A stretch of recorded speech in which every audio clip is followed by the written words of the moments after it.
Thank you very much. Very much appreciated.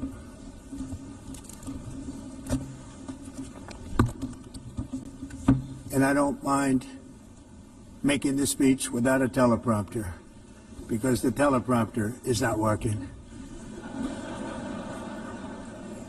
I feel very happy to be up here with you nevertheless, and that way you speak more from the heart. I can only say that whoever's operating this teleprompter is in big trouble. Many years ago, a very successful real estate developer in New York, known as Donald J. Trump, I bid on the renovation and rebuilding of this very United Nations complex. I remember it so well. I said at the time that I would do it for $500 million, rebuilding everything. It would be beautiful. I used to talk about, I'm going to give you marble floors. They're going to give you terrazzo. I'm going to give you the best of everything. You're going to have mahogany walls. They're going to give you plastic. But they decided to go in another direction, which was much more expensive at the time, and which actually produced a far inferior product. And I realized that they did not know what they were doing when it came to construction, and that their building concepts were so wrong, and the product that they were proposing to build was so bad and so costly. It was going to cost them a fortune. And I said, and wait till you see the overruns. Well, I turned out to be right. They had massive cost overruns and spent between $2 and $4 billion on the building and did not even get the marble floors that I promised them.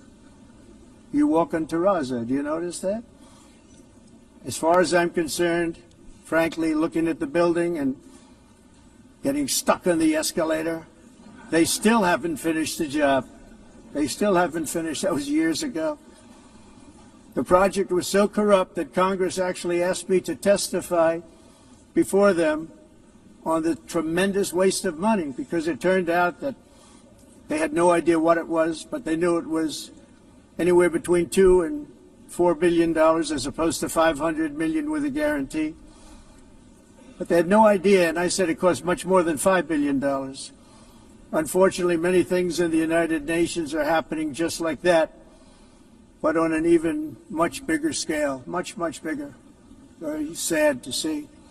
Whether the UN can manage to play a productive role, I've come here today to offer the hand of American leadership and friendship to any nation in this assembly that is willing to join us in forging a safer, more prosperous world.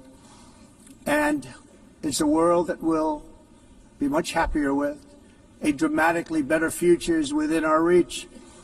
But to get there, we must reject the failed approaches of the past and work together to confront some of the greatest threats. Not only is the UN not solving the problems it should, too often, it's actually creating new problems for us to solve. The best example is the #1 political issue of our time, the crisis of uncontrolled migration. It's uncontrolled. Your countries are being ruined. The United Nations is funding an assault on Western countries and their borders. In 2024, the UN budgeted $372 million in cash assistance to support an estimated 624,000 migrants journeying into the United States. Think of that. The UN is supporting people that are illegally coming into the United States, and then we have to get them out. The UN also provided food, shelter, transportation, and debit cards to illegal aliens. Can you believe that? On the way to infiltrate our southern border. Millions of people came through that southern border. Just a year ago, millions and millions of people were pouring in, 25 million altogether over the 4 years of the incompetent Biden administration.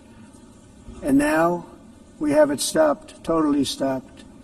In fact, they're not even coming anymore because they know they can't get through. But what took place is totally unacceptable. The UN is supposed to stop invasions, not create them and not finance them. In the United States, we reject the idea that mass numbers of people from foreign lands can be permitted to travel halfway around the world, trample our borders, violate our sovereignty, cause unmitigated crime, and deplete our social safety net. Reasserted that America belongs to the American people, and I encourage all countries to take their own stand in defense of their citizens as well. You have to do that because I see it. I'm not mentioning names. I see it, and I can call every single one of them out. You're destroying your countries. They're being destroyed. Europe is in serious trouble. They've been invaded by a force of illegal aliens like nobody's ever seen before. Illegal aliens are pouring into Europe. Nobody is ever, and nobody's doing anything to change it, to get them out. It's not sustainable. And because they choose to be politically correct, they're doing just absolutely nothing about it. And I have to say, I look at London, where you have a terrible mayor, terrible, terrible mayor, and it's been so changed, so changed. Now they want to go to Sharia law, but you're in a different country. You can't do that. Both the immigration and their suicidal energy ideas will be the death of Western Europe if something is not done immediately. This cannot be sustained.